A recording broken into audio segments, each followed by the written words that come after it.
Aziz Hajj àti umrah fún gbogbo ẹni fẹ́ lọ Mẹ́kà umrah yanrantí Dan Aziz lẹ́lẹ́ bá lọ́nà ìní ṣùgbọ́n tó bá fẹ́ ṣeṣe àjíyẹ láṣẹ pé yanrantí Dan Aziz ni ẹ bá lọ àná yíyá dá àbọ̀ wá sí sùn wọ́n torí pé best accommodation ti wá ní ẹ̀wẹ̀ ìtẹ̀mí nílé nítorí mi lẹ́nu ìyá wá síbi àjọyọ̀ ọ̀gá wa Alhaji Lukman Abdulaziz Akorede aláṣẹ àti olùdarí Dan Aziz Travels and Tour in fact tested okay mo ti sọ̀rọ̀ nípa wọn tẹ́lẹ̀ ìgbàtà tí wàá dọ̀hún tí mo tún wo bó ṣe ń lọ pẹ̀lú oríṣiríṣi àwọn agent ló mo fọwọ́ Dan Aziz gbáyà ká tẹ́ bá ti lọ sí hajj àbí umrah Dan Aziz ní kẹ́ máa tẹ̀lé lọ umu àgbáyé ń sọ fún yín pé Dan Aziz ní ẹlòmíì kọ́. ọjọ́ márùn-ún tí wọ́n ń pè ní admiral tí wàláì small bill láìláì sí láwà kì í ṣeré tó jẹ́ ọjọ́ kókó iṣẹ́ 5 days yẹn kò ṣe nǹkan téèyàn máa sọ pé àtàdánù ni torí pé àyàfẹ́ tí ò bá ríṣẹ́ yẹn ṣe lókun orí kò ní mọ nǹkan tí wọ́n ń pè ní hajj kò ń ṣeré ọmọ kékeré. bàbá kan ká lọ sí Mẹ́kà ráròpọ̀ ẹ̀sìn mùsùlùmí ni bó jẹ́ pé lógúnlọ́gbọ̀n làwọn èèyàn lọ lásìkò yìí tí wọ́n ń di alálàájì àti alálàájà pẹ̀lú owó rẹpẹtẹ. àwọn alálàájì ọdún 2023 yìí ti dé o bẹ́ẹ̀ ni iléeṣẹ́ Dan Aziz Concept tó kó àwọn èrò Mẹ́kà lọ tó tún kó wọn lọ fún iṣẹ́ umrah ṣètò nílá kan ní ìlú Èkó ní Sunday ọjọ́ àìkú tó kọjá yìí ara mẹ́rìírí ni o fáwọn èèyàn tó bá wọn lọ sí Mẹ́kà lájorí ẹ̀sìn ni pé kí wọn lè túbọ̀ yàgò pátápátá fún èṣù àti iṣẹ́ lẹ́yìn tí wọ́n darí sí Nàìjíríà kí làwọn ohun tí wọ́n ṣe níbi àkójọpọ̀ yìí níbi tí àwọn aláràfá tó ti pàdé ara wọn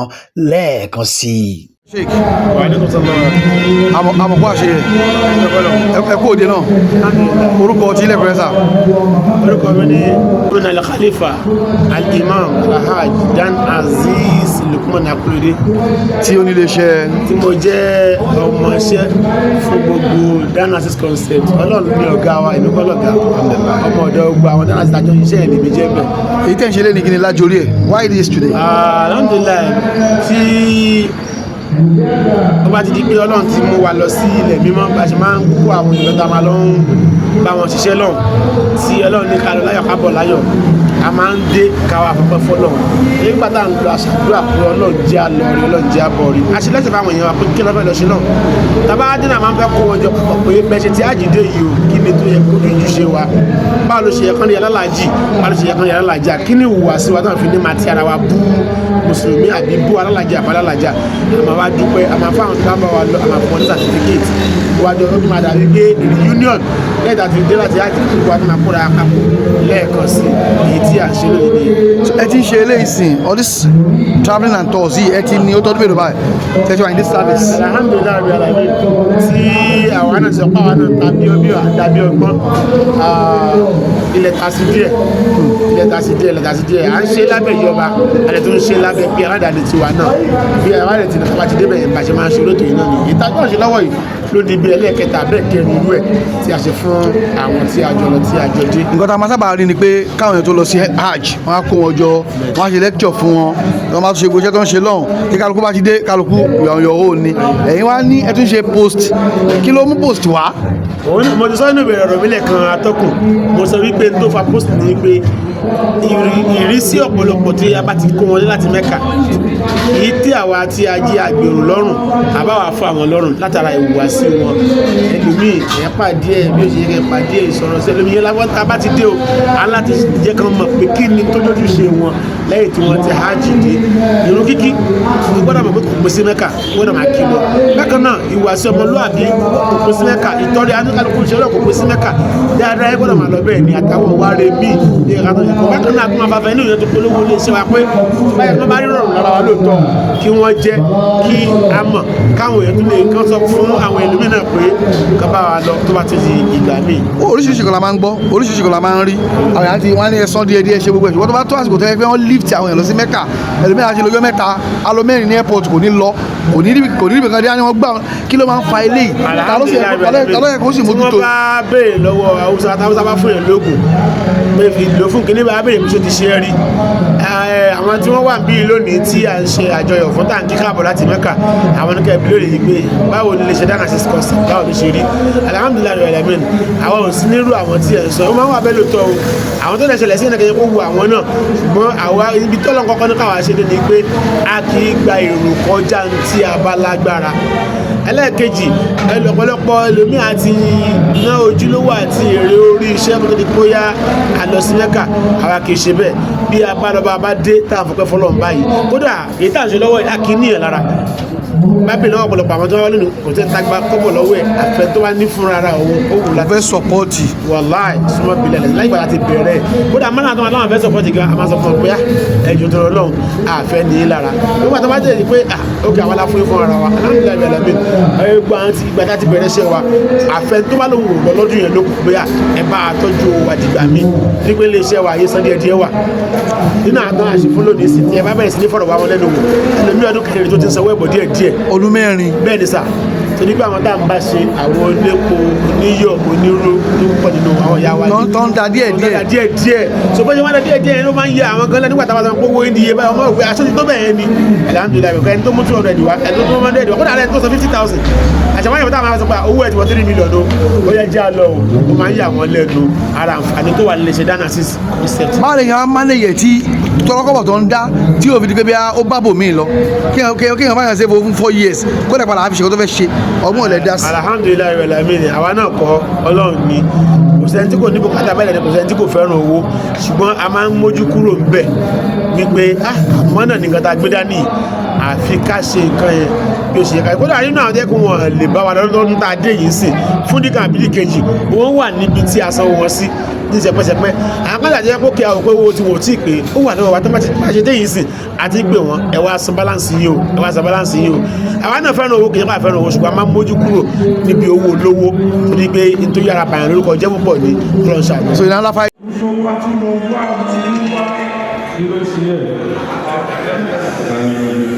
sáwà bàbá nígbà nígbà tí wọ́n pè mí ọdún àkẹjà division lọ́wọ́ àwọn abáwọn wé o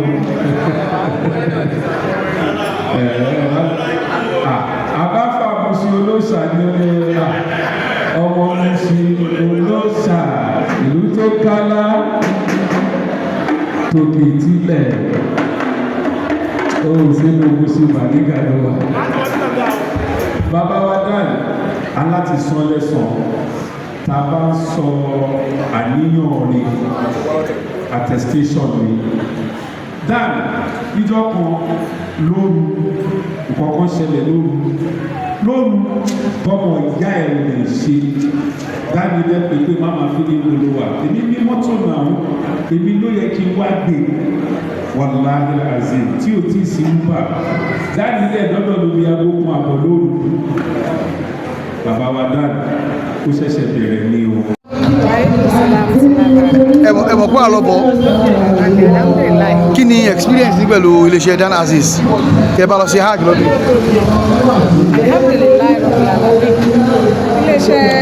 orúkọ yín. alájà Nasir Latifa Ẹkúndayọ̀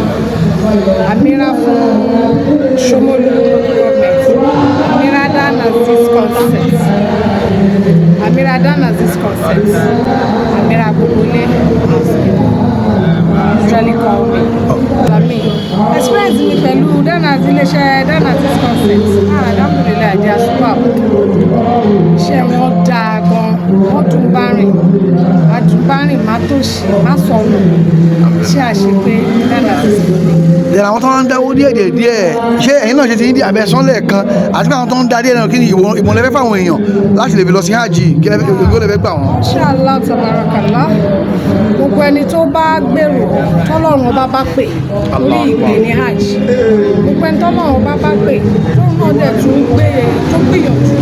ó bá dáwọ́ ẹ̀ sí iléeṣẹ́ Dana Assist Concept kó sì ọ̀dọ́ máa ṣe o èmi I'm a living testimony tí mo dáwọ́ ní last year ọlọ́run kádàrá pé a máa lè lọ wọ́n dẹ̀ tó ní bó ṣe béèrè owó mi wọn ọ̀wọ̀ ẹ̀yìn tó fi dá padà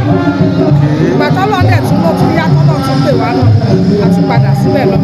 adé láyọ̀ àti àlàáfíà ọlọ́run bá wa ṣe gbogbo ẹ̀ létò. ìtọ́jú lọ́hùn-ún iṣẹ́ lọ́hùn-ún ìjọsìn lọ́hùn-ún báwo ló ṣe rọrùn sí. alhamdulilayi rabbil alamin iléeṣẹ́ dáná sí wọ́n try fún wa wọ́n mú oúnjẹ wá fún wa wọ́n ṣètọ́jú wa wọ́n mú wa lọ ṣe ziara wọ́n tẹ̀lé wa wọ́n fìgbà kan fi wálẹ̀ o ó tiẹ̀ jẹ́ pé àti ẹ̀kọ́ lọ àwọn àkọlá ọkọ̀ lọ àwọn mẹ́mọ̀ badges by badges ni so àwọn àti àkọ́kọ́ lọ káwọn olùléeṣẹ́ dáná sí lọ́kọ́ tó dé à ń tọ́jú ara wa àwọn esco amira gbogbo wa naibu amira à ń ṣètò yẹn bí bàjì yẹn ṣe ń lọ à ń lẹ́sìkò kọ̀ọ̀kan láàrin ara wa ìkọ̀ọ̀kan bá wọn lọ ṣe ìfẹ́ dẹ̀ wà ọlọ́run dẹ̀ ní kí gbogbo wa gbà fúnra wa àgbà fọ́lọ́ látara ara wa. iṣẹ́ ká máa rí bá.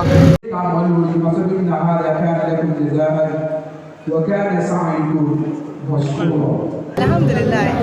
ìfẹ́ tèmi wà fún pé a fi ṣe thanksgiving fún àwọn alálàájì ọdún yìí 2023 tí wọ́n lọ sí hajj so wọ́n fi ṣe thanksgiving fún wọn láti fi dúpẹ́ lọ́dọ̀ ọlọ́run ọba pé wọ́n lọ láyà àtàlàfíà wọ́n dé láyà àtàlàfíà ọpẹ́ ni èyí ìdè.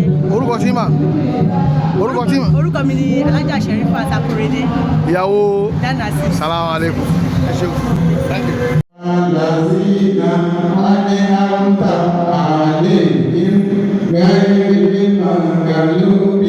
عليهم ولا الضالين آمين. Kọ́mi ni Al-Khalifa Abdulrahim Ali akéwkéwì ajagunmọ́kiri Alhamawi. Allah akbar. èyí tí wọ́n ṣe lé ní sá ojú ò lẹ́yìn fi wò post hajj session ojú ò lẹ́yìn fi wò. ẹ ṣe gan wa bá wa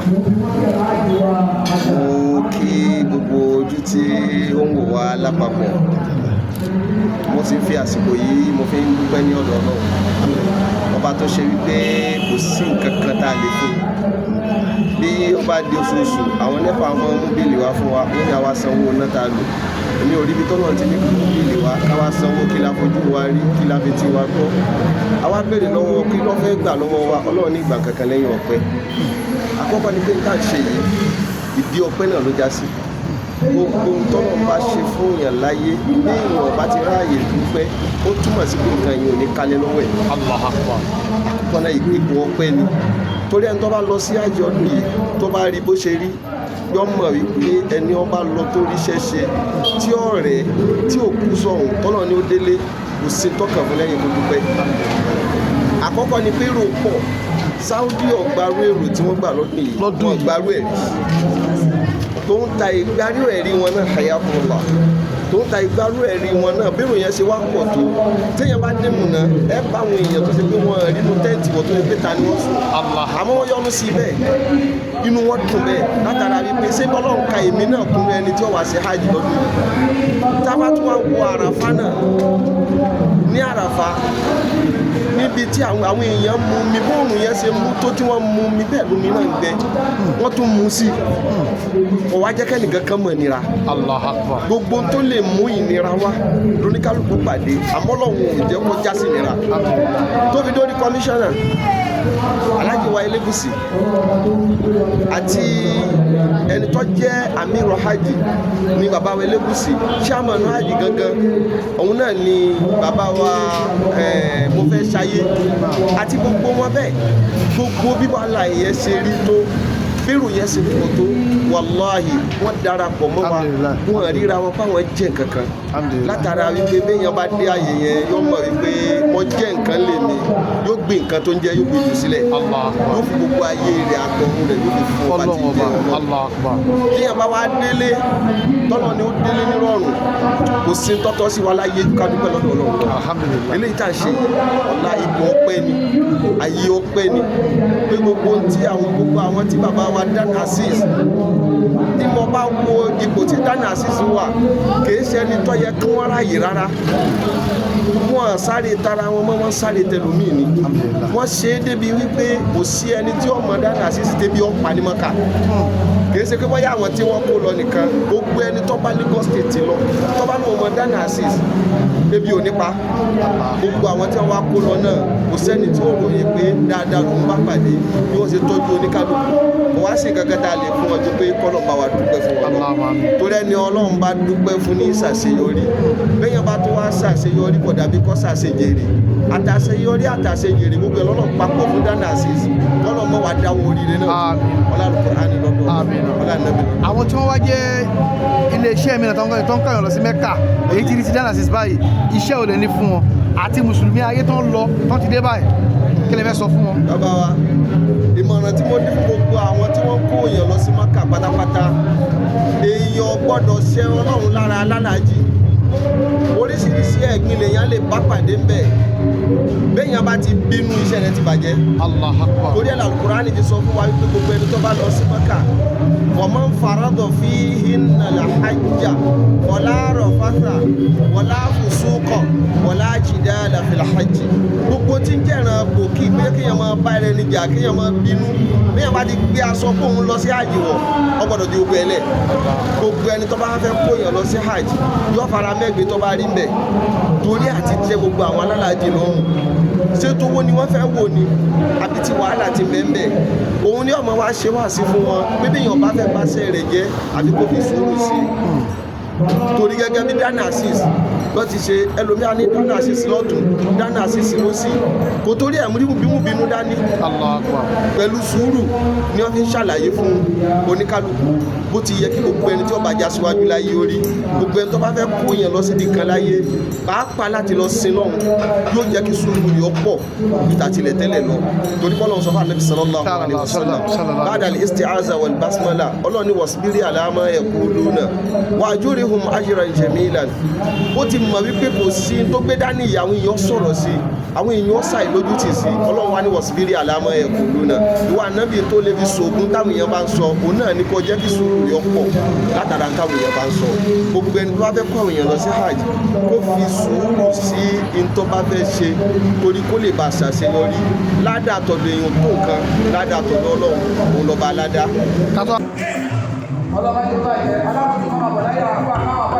Salamu alaikum sa. Wa alaikum salam. Àbàkó ètò. Àwa ni ẹ̀sà. Orúkọ tí ilẹ̀ kọ́rẹ́ sà. Wọ́n Abdulsalam Adéníyì. Sà ètò tí wọ́n ṣe fún ẹ̀yin alálàájì lónìí ojú ilẹ̀ fi wò kí lẹ rí sí gẹ́gẹ́ bí mùsùlùmí tó yẹ ti Mẹ́kà lé. Adúgbò fún ọlọ́run. Alhamdulillah. A ṣe ẹ̀yìn fún alábùmọ̀ sálàlá. Ètò yóò jẹ́ ètò tó dáa wípé àwọn àtàdé ọkọ lọ lálàkọ̀ọ́kọ́ kò sí nǹkan tí èèyàn lè ṣe tó bá dé tí kò tó bẹ́ẹ̀ ó tún jù bẹ́ẹ̀ lọ láti fi dúpẹ́ láti fi dúpẹ́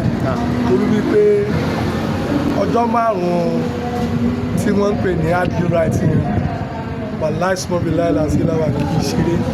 tó jẹ́ ọjọ́ kókó iṣẹ́ 5 days tó jẹ́ ọjọ́ kókó iṣẹ́ 5 days yẹn kò ń ṣe nǹkan tó yẹn máa sọ pé àtàdánù ni torí pé àyàfẹ́ tí ò bá ríṣẹ́ yẹn ṣe lókun orí kò ní mọ nǹkan tí wọ́n ń pè ní hajj kò ń ṣeré ọmọ kékeré. bàbá kan tó tẹ̀síwájú those 5 days kí làwọn tẹ máa ń ṣe bẹ̀ kí ló entails. ó bẹ̀rẹ̀ látijọ́ tí a sọ pé àràfà kọ̀la yẹn tó jẹ́ pé òun ni ó kọ̀ tó lọ́jọ́ ọdún iléyá òun la máa gbéra kúrò ní ìlú Mẹ́kà a máa gbé lọ sí Mùnà yẹn náà lára ti máa gbéra láti máa lọ sí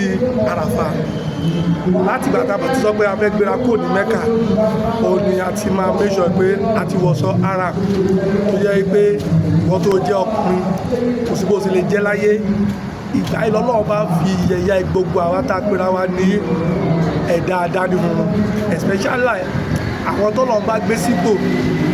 tí wọn ò mọ̀ pọ́ lọ́n bá ló ní ipò náà ọjọ́ márùn-ún yìí lọ́lọ́n bá fi yẹ̀yẹ́ wa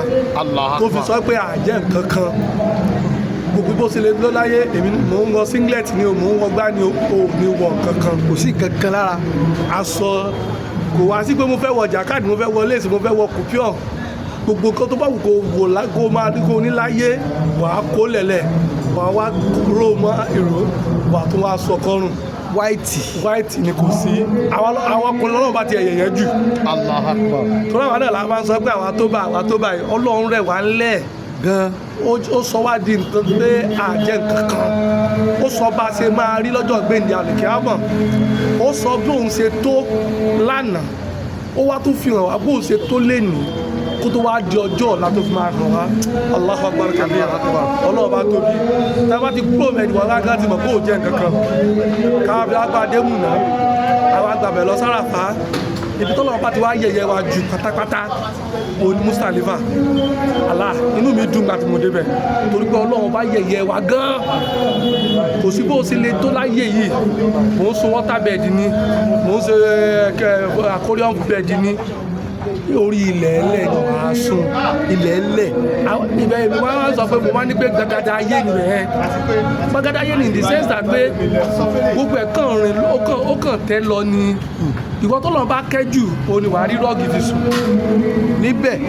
tó lọ́n bá kẹ́jù. èèyàn lọ́kì ni àbí yóò gbé lọ. lọ́kì níbo ló fẹ́ gbé lọ wọ́n ẹ̀sẹ̀ ń provide ẹ̀ gan ni wọ́n ń provide ẹ̀ tẹ́lẹ̀tẹ́lẹ̀ so ìwọ tó bá wá ní lọ́kì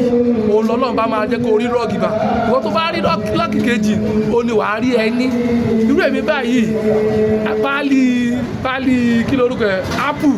òun ni mo já tí mo fi sùn fúnjọ́ mélòó fún ọjọ́ kan náà ni ọ̀la lábàtí kò lára fà láti dé Mustalifa yẹn a máa sùn bẹ̀ mọ́jú ọjọ́ kejìlá a máa gbà lọ sí kò sẹ́fọ́n bẹ̀ ni. ọ̀rọ̀ ẹ̀fọn kọ́ kí ló tiẹ̀ kàn án pẹ̀lú ẹ̀fọn alálọ́ ti yẹ̀yẹ́ wa síbi ìgbà tó lọ́wọ́ bá yẹ̀yẹ́ ló máa rántí pé ẹ̀fọn kan wà níbi kan ọlọ́wọ́ yẹ̀yẹ́ wa tẹ́fọ́ bá jẹ́ ó jẹ́ ẹ̀ òtútù ò sì mú ń bẹ̀ owó mú. gbogbo kan tó wọ̀ ẹ̀ kó mú ẹ ó ti wà lọ́wọ́ Ọlọ́run ọba ọlọ́mọ yẹ̀yẹ́ wa ni wàláì tó ẹ kọ́lọ́ ọba lágbára ìpè tọ́lọ́ ọba pé tí ànábì Ibrahim pé ń jọ ẹ̀ alẹ́ salatu wasalam kó ṣe gbogbo wa lópè tó ẹ gbogbo wa pé lópè ni a máa mọ̀ fún gbogbo wa la jẹ́ nǹkan kan ibẹ̀ láti bá mọ̀ nǹkan tó máa ṣẹlẹ̀ ní nǹkan tí wọ́n ń pè ní àlùkàhámọ̀ torí pé gbogbo àwọn lọ́balọ́ba níjòyè pírẹsidẹ́ǹtì ayé lẹ́lẹ́ ni wàá sùn ibi tí mo láìkì jù nínú gbogbo sẹ́yìn ibi Ọlọ́run bá sọ fún wa pé àjẹ́ nǹkan kan kúlù sàwàsàwà sàwàsàwà ni kò sí nǹkan tó jẹ́ tó bá wọ pé èmi náà ni pírẹsidẹ́ǹtì wàá sùn bẹ́ẹ̀. bí wọ́n ṣe fẹ́ challenge ní ọdún tó kọjá ìdí hajj tó wọn àtòrí ẹ̀. salamu aleykum. wa aleykum salaam wa rahmatulah. àmàkú ètò. èyí tí dáná sísè ṣẹlẹ̀ ní fún èyí tí ẹ bá wọn lọ sí hajj tẹ̀lé ojú ò lẹ́nu ìpínlẹ̀ rí sí. àkọ́kọ́ àdúgbò fún eléyìí tí à ń ṣe lẹ́nu I think it will be the second or the third of its kind fún Danasis concert because èmi Danasis náà ni mo bá wá láti Nàìjíríà lọ sí Mecca so ẹ mọ̀ wọ́n ní ẹ̀mí máa ń di pẹ́ta wọ́n tó dẹ̀ fẹ́ máa fi ń fọ ẹ̀mí òun ní ọ̀rọ̀ Ọlọ́run gbogbo àti lọ sí Mecca àti dé so we spent like I think about 40 days thereabouts níbẹ̀ for spiritual upliftment and gbogbo iṣẹ́ tó ń ṣe pẹ̀lú hajj right àti parí ìyàwó dé lẹ́yìn hajj kí ló tún kàn so ilé lọ́n pè ní post hajj lecture àti thanksgiving ìdúpẹ́ fún Ọlọ́run pé ó mú wa lọ láyọ̀ ó sì mú wa bọ̀ ní ayọ̀ and not just that èmi feel pé it serves as a reunion of sorts fún àwọn alálàájì 2023 because lẹ́yìn ìgbà tá a ti dé láti hajj I think the only time tí gbogbo wa ríra wa òun ni ibi alhamdulilayi dẹ̀ ríra wa ní ayọ̀ àti àlàáfíà so èmi rí as a thing of tó dáa gan. then the message fún àwọn tí ẹjọ lọ tẹ̀tí dé àtàwọn mìíràn general muslim as a whole wọ́n ti lọ sí ọ̀wọ́n ti dé báyìí kí ni message fún wọn. alhamdulilayi àti dé báyìí kí Ọlọ́run bá kó má ba hajj wa jẹ́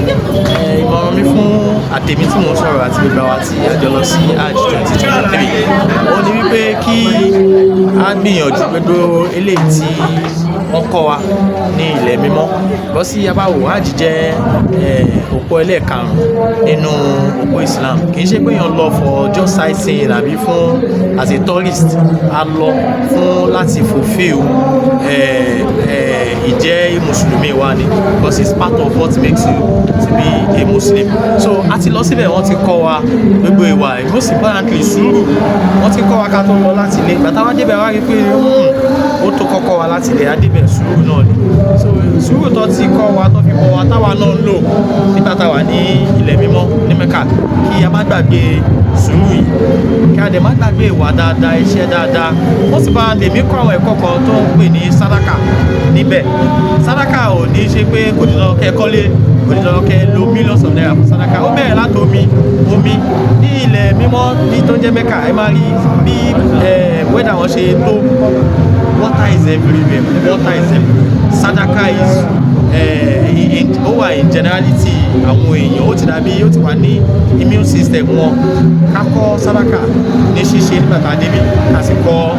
kákọ́ sùúrù ní ṣíṣe kí Ọlọ́run bá kó má ba ájì wa jẹ́ ájì ló parí ìrun ò parí o ájì ló parí iṣẹ́ dáadáa ò parí ájì ló parí gbogbo ilé tọkọ wa kò parí síbẹ̀ kí Ọlọ́run bá kó gba ájì wa kó má ba ájì wa jẹ́. So for the record orúkọ yín. Orúkọ mi ní Owólabí Abdul Abdulsalam. Salaam alaikum. Wa alaikum salam.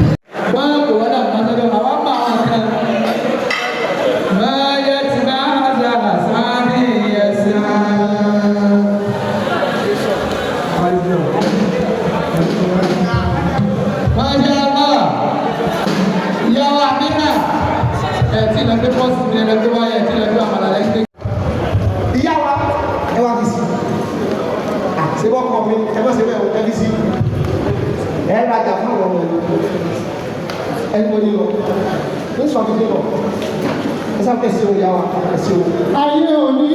ìmú alára ayé òní ìmú alára kò sí ìgbà òní ìwà múlùmọ́ ayé òní ìmú alára ìwà ayé òní ìmú alára ayé òní ìmú. Salaam alaikum. Orúkọ tí. Orúkọ mi ni Alájà Basira Takoride.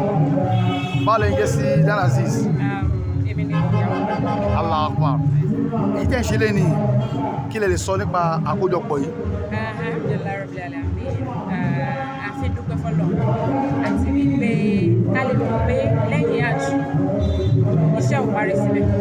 Ká mọ̀ kọ́tò kan àti kọ́tò kan àti kọ́tò kan lẹ́yìn àjù. Ẹ̀nà tó dúpẹ́ pé a lọ láyọ̀ àbọ̀ láyọ̀ because Hajj 2023 ó kẹnu alhamdulilayi. Ẹ̀yin náà ṣe ẹlẹ́ṣẹ̀ ìdè ní báyìí. Báwa ní experience lọ́hùn. Wọ́n ní Maka Maro ṣé bẹ́ẹ̀ ni? Maka Maro Madina bẹ́ẹ̀ tó ń bọ̀ alhamdulilayi Rabbil Alamin gbogbo ẹni tó bá débẹ̀ ló lè sọ ìròyìn Mẹ́kà kò ṣe é ròyìn tán kò sí bá ṣe fẹ́ sọ but tàbá ti èèyàn tó bá débẹ̀ láwọn òkè nǹkan tí mo gbọ́ lẹ́nu lágbájá lélẹ̀ nǹkan tí mo gbọ́ lẹ́nu tàbí lélẹ̀ so ó máa ń da kéèyàn lọ witness ẹ̀. Kó lọ rí fún rẹ̀. Fúnra rẹ̀. Ọ̀fẹ́ yìí ṣó dùn dáadáa ṣá. Alhamdulilayi it's very very interesting great experience àwọn ọdẹ tó ń bẹ ọlọ́kọ́lọ́ máa ṣe lẹ́ẹ̀kún fún gbogbo àwa tá a lọ àtẹ tó tún máa lọ náà kọ́lọ́ máa ṣe léwọ̀ oníkálukú wa ẹni mi náà ó mú mi kí n máa lọ àlọ́ tó.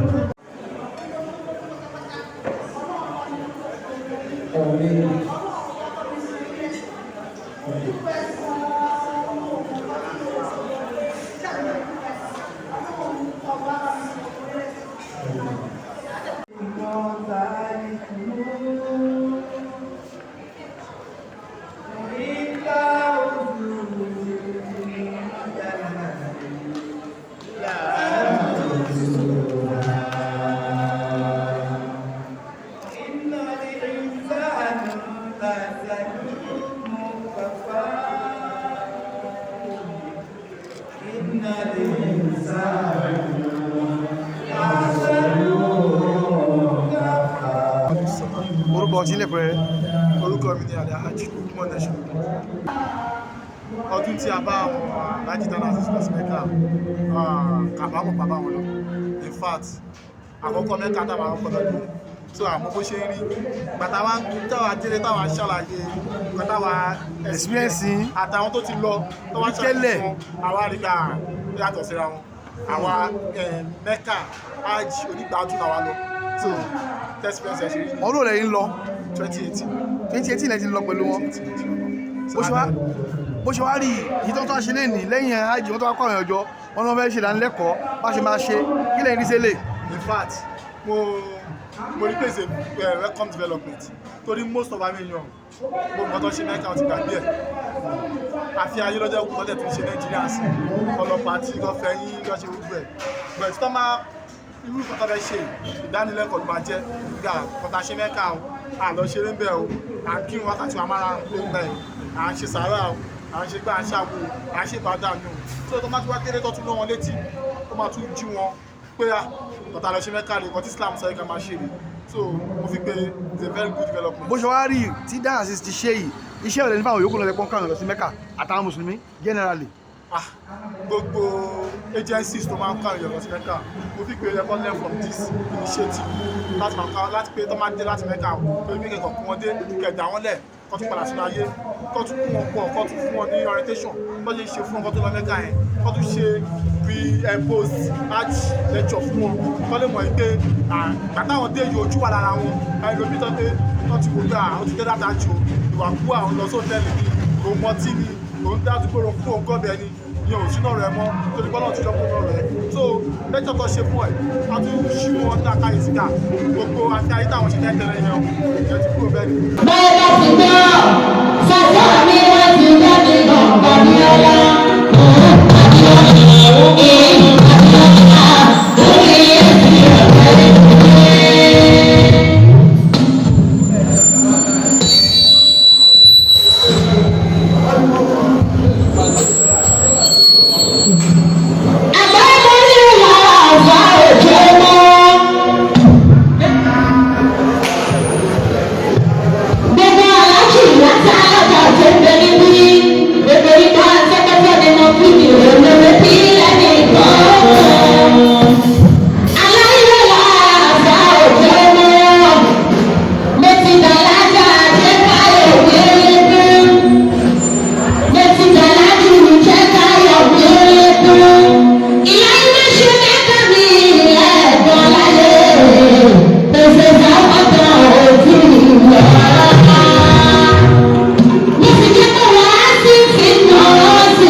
jẹ́ púpọ̀ ní ọlọ́ṣà mi. So in another 5 years bonika my space le ṣe in another 5 years kí ni èrò kí ni. agbára Ọlọ́run pẹ̀lú àdúrà àwọn tá à ń kó lọ tó ń ṣàdúrà fún ọdún péjọ tí a ti bẹ̀rẹ̀ iṣẹ́ yìí mi ìjì lójú má gbàdọ̀ lẹ́nu àwọn alálàájì mi. Alhamdulilayi rẹ̀ mi ni àwa ní Nàìjíríà tó wà nílẹ̀ ọ̀hún náà ni àdúrà tó máa ń ṣe fún wa níbi àjì ẹ̀ṣẹ̀ ẹ̀lára àdúrà tó ń ṣe fún wa yẹn táwọn ẹbí wa kó wọn nílẹ̀ tàlàáfíà fún ọdún yìí kò sí agent tí kò face and challenges kọ̀ọ̀kan wọ́n yẹ pa face and challenges yẹn tó alhamdulilayi rẹ̀ alamin Ọlọ́run yọ wá nínú àwọn challenges yẹn àwọn tá a kó lọ kò sẹ́ni tó kú nínú wọn àwọn tá a kó lọ kò sẹ́ni tí kò ní ṣàṣepéṣe nínú wọn kódà arúgbó nínú wọn wà tí Ọlọ́run dẹ̀ ṣe rọrùn Ọlọ́run kò mọ̀ ṣàwọlé lé náà kó tó máa di bí ọdún márùn-ún sí kódà èmi ò bẹ́ẹ̀ kó tó bẹ́ẹ̀ Genesis concept á ti gbòòrò jù báyìí lọ lágbára Ọlọ́run Amẹ́ríkà gbogbo àwọn tí Ọlọ́run ní wọ́n gbà pọ̀ nínú wọn wà ní dáadáa so ẹ̀ bá béèrè lọ́wọ́ àwọn èèyàn mi tó láti ṣe tẹ́pẹ́ Genesis báwọn náà yẹn ṣe ìlú èèyàn ni wọ́n jẹ́ alhamdulilayi. fáwọn táwọn fẹ́ kàn sí ẹ fi nọ́mbà yín sílẹ̀. ẹ ṣe iléeṣẹ́ Genesis concept a wà ní nọ́mbà 4 ọmọ aládé àlàáfíà street níbẹ̀ láwà lọ́wọ́lọ́wọ́ báyìí ní Pedro road nílùú Ṣómólú Bàrígà ẹni bá fẹ́ kàn sí wa ẹ pè mí sórí aago ìléwọ́ mi 08033851044 àbíkẹ́ pè nínú àwọn tí àjọjẹ́ management iléeṣẹ́ ẹ pè wọ́n sórí aago ìléwọ́ wọn 08175522118 àbíkẹ́ pè ẹni tó jẹ́ admin manager ẹ pè wọ́n sórí aago ìléwọ́ wọn 0806034 tí ẹ bá ti pe àwọn aago yìí iléeṣẹ́ náà sílẹ̀ bá sọ̀rọ̀ tí pé èmi lè bísí kí n má gbé bẹ́ẹ̀ kí n ju aago àwọn tó kù yẹn sílẹ̀ lágbára Ọlọ́run iléeṣẹ́ wa ìrọ̀rùn ló bá dé ní Genesis concept. Assalamu alaikum. Alore TV Alore TV nílé ní lókòrè ẹ máa wò ó ètò tó kọ́ni lọ́gbọ́n ètò tó